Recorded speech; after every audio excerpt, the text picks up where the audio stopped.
Last Saturday, I was watching the news, and and they were talking about these five Negro males who cost themselves the opportunity of a lifetime. And these five Negro males were attending Rutgers University, and they were on the football team. And instead of taking the time to use that opportunity and capitalize on it by studying and working towards a degree, what did these Negroes do? They went out here participating in strong arm robberies and home invasions and assaults on campus. And because they went out here and tried to play thug and bad boy, they wound up getting themselves kicked off out of school. And the sad part is, 20, 25 years ago, a black man who had gotten this type of opportunity would have capitalized on it. But today, because these Negro males have no sense of understanding of what they have in their hands, they go and they blow it. I mean, I think about it, if I had that type of opportunity back when I graduated high school in '92, I would have taken advantage of it and, rode that scholarship all the way to the end if I were to get something like that. And I look at these Negro males.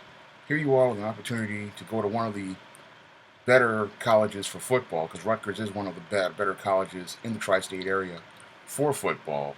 And these Negro males go there with a thug mentality, walking in there talking about doing home invasions, strong arm robberies, and other, assorted Negro foolishness.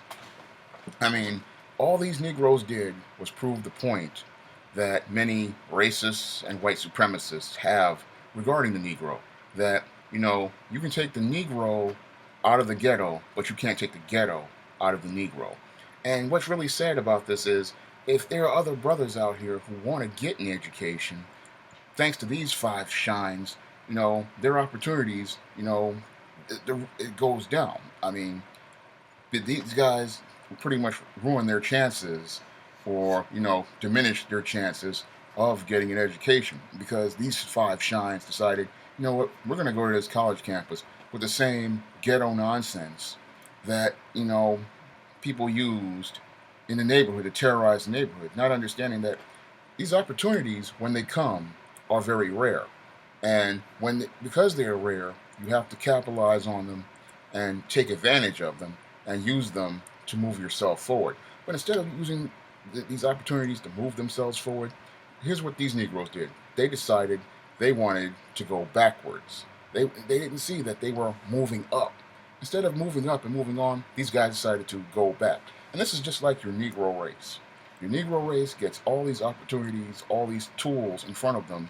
And instead of using the tools to move themselves forward, here's what the Negro does. He still continues to remain in a ghetto. And I look at this, situation at Rutgers with these five students, and it pretty much shows you, the sad state of affairs regarding this Negro. Opportunity to go to one of the better colleges for football, and one of the and one of the opportunities, to move yourself forward. But instead of moving yourself forward, you take yourself and you move backwards. And that's like when I look at these kids, they're like a microcosm of the state of this Afro-American Negro.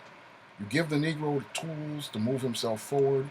I mean, instead of using the tools to take himself forward, he takes himself and goes backwards. And that clearly shows you that where the problem lies with this Afro-American Negro.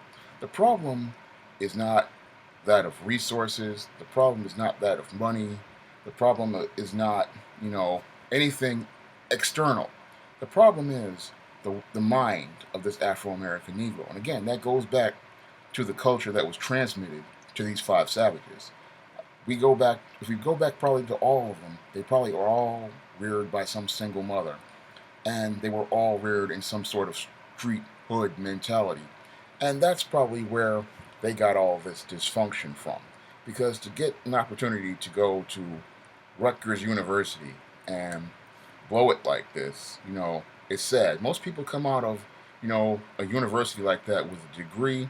These guys are coming out with felony on their record. And that's just embarrassing when you think about it. Um, I mean, these opportunities, they don't come, but maybe once in a lifetime. And here is this Negro, these five Negroes, taking that opportunity, and tossing it in the trash because they wanted to have street cred. I mean, what street cred do you need on a college campus? What do you need to be doing home invasions and robberies? I mean, this is not the street. This is the college. And in a college, you're here to take advantage of this opportunity. I mean, this football, it was one part of it. You playing football, but um, you have an opportunity to make connections with other people who will know other, high-end people, and you have an opportunity to learn a subject. And because these guys did not have the vision to see the opportunities placed in front of them, they wound up, squandering an opportunity, and even worse, squandering it for other people. Because what happens when it comes down to this Afro-American Negro, and what happens to black people, is that when one of us screws up, it hurts the opportunities for other people. And these five savages pretty much have, pretty much made it a lot harder for the next group of African Americans to come into this college and try to make the most of their lives, because they decided to come on campus doing home invasions and other assaults and all sorts of other ghetto stuff. These guys blew the opportunity of a lifetime, and it's just sad. I mean, 20, 25 years ago, even 30 years ago, people would be encouraging these kids to do something with their lives, and then you see somebody take an opportunity like this and throw it in the trash. And this is not, the first time I've heard of this. I've heard of many cases of this in the last 25 years. I can talk about, just recently I was watching 2020. These football players, there was a white guy and a black guy was in the mix, and they took this drunk girl upstairs and raped her. And the black guy wound up and the crazy part was they wound up videotaping this stuff. And while the white guy got, maybe 10 or 15 years, the black guy got a heavier sentence. And he also blew the opportunity of a lifetime. And I can also go back, as far as the 90s and talk about Corey Arthur. And Corey Arthur was a dude, he went to Taft High School where I went, and he had become friends with one of the teachers, Jonathan Levin. And Jonathan Levin was the son of the CEO of Warner Brothers. And he had a good friendship with him, and he didn't see the opportunity to use this connection to move his life forward. No. What he did was he decides he's going to do a home invasion.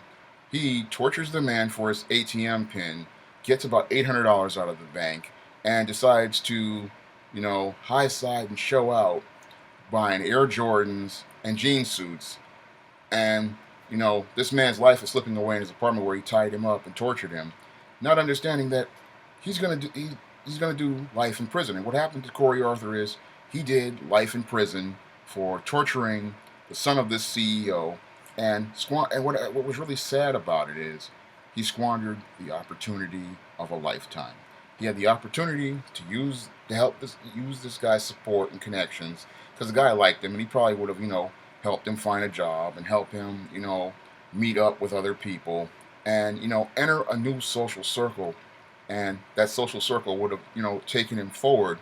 But because his mind, again, stuck in a ghetto, he wound up, taking himself backwards. And this is a sad state of affairs regarding this African American Negro. And this is why guys like David Carroll say that the Negro is going backwards, because he does not have the vision or the, imagination to see himself taking himself forward. Instead, he winds up taking himself backwards, because he's stuck in it. He's stuck in a mentality of the ghetto, and in a lot of cases, that's because he was reared by this single mother, and this single mother, again, is in the ghetto, and she has taught him a culture that, pretty much does not teach him the tools that is needed for manhood and moving himself forward. Because if he had the vision, he would have said, "Look, I have a connection with somebody, and I can use that connection to move myself forward. I can introduce myself to other social circles, or if I keep myself right, I can probably enter these social circles." Same thing with these Rutgers students. They had an opportunity to take themselves forward, using the tools that are in front of them, and getting themselves to move forward. But instead, because their minds were pretty much in the ghetto, they wound up going back to the ghetto. Because here again, you're on a college campus, you have an opportunity to do something with your life. Because getting to the college campus with football is one thing, but you have to have the vision to see, you know what, there are a whole bunch of tools here I can use to take myself forward. You know, let me use them. Let me introduce myself to use my social status as a football player to introduce myself to other social circles, and you know, make those connections, and you know, use these courses, the education, because a lot of people don't understand. Use that to get yourself an education, to get yourself this degree, so that you can also have the education to back up your social circles, and you can move yourself, you know, forward. But you know, sad case with this Negro is, instead of using those tools in that way, what this Negro does is, I'm gonna go here and try to be, you know, a top thug or get myself some street cred, not knowing that there is no street cred in college. The only credits you need to be getting are the ones in courses.